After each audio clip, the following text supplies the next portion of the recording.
उसका मित्र आया, अभी अभी आया है। अरे मित्र तुम अभी आए हो, देखो तुमने मुझे पहले बताना चाहिए था कि तू आने वाला है। मैं अपने कार्यक्रम को कुछ बदलता। क्या हुआ? बोले मैं ससुराल जा रहा हूँ।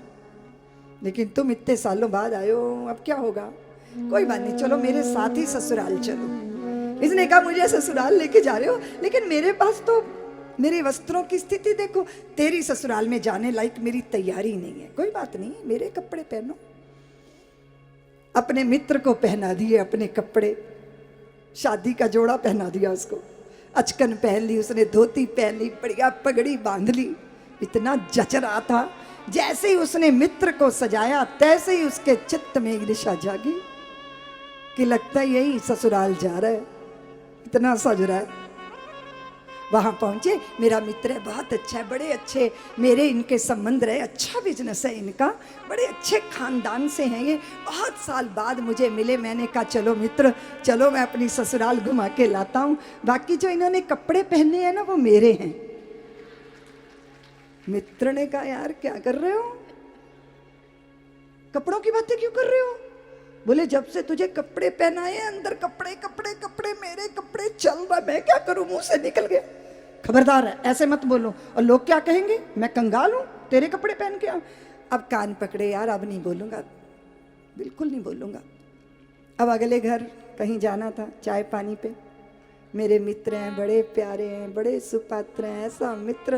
ऐसा मित्र तो भाग्यशालियों को मिलता है। बाकी इन्होंने जो कपड़े पहने हैं ना वो इसी के हैं। मित्र कहते हैं यार तो अच्छा है, सब लोग अपने ही कपड़े पहनते हैं, ये बताने की क्या जरूरत है। उसने कहा मैं क्या करूं, मेरे अंदर कपड़े कपड़े कपड़े कपड़े। तीसरी जगह गए, बोले ये मेरे मित्र हैं, बड़े प्यारे हैं, बड़े अच्छे हैं, बड़े मेधावी हैं, बड़ी इनकी प्रतिष्ठा है, मैं बहुत सौभाग्यशाली हूँ, ऐसा मित्र। अरे ये तो ऐसी मित्रता कभी कभी कहीं कहीं किसी के। अच्छा मेरे से कपड़ों के बारे में नहीं पूछिएगा, मैंने उसके बारे में बात नहीं करनी। जो भीतर है वही निकलेगा।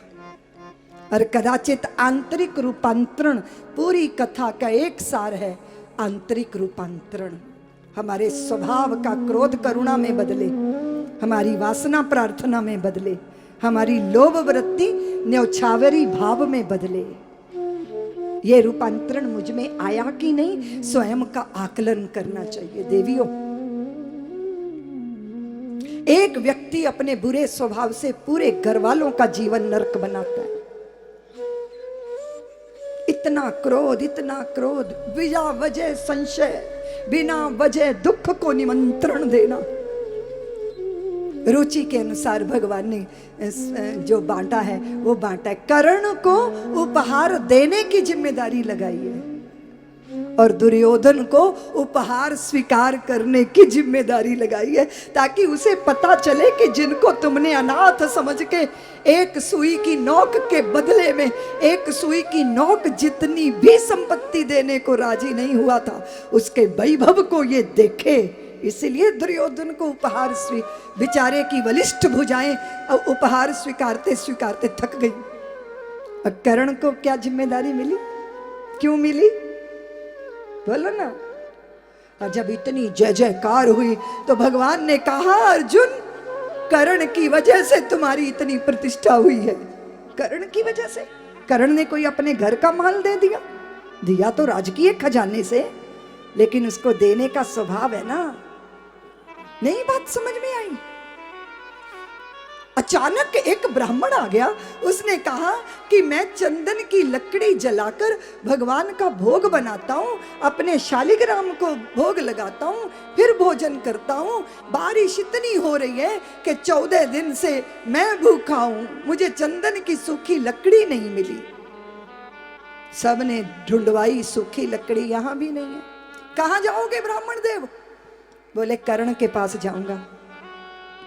भगवान ने अर्जुन को कहा इसका पीछा करते हैं, क्या होता है वहां देखते हैं। छिप के बैठ गए गवाक्ष में, कर्ण से मांगी सूखी चंदन की लकड़ी।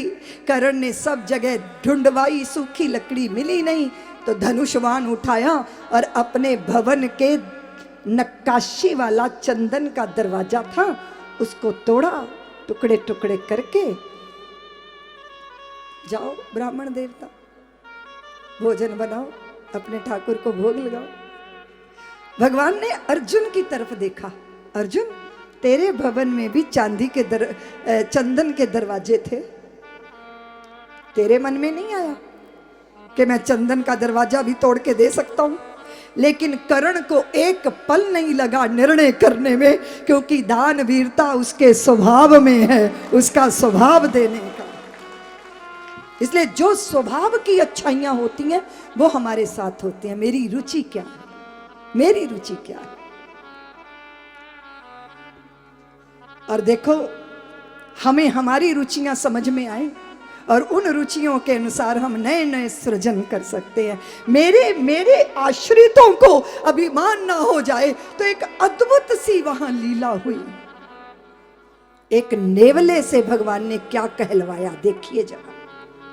उसका आधा शरीर सोने का, आधा शरीर, उसके बाल सोने सोने जैसे।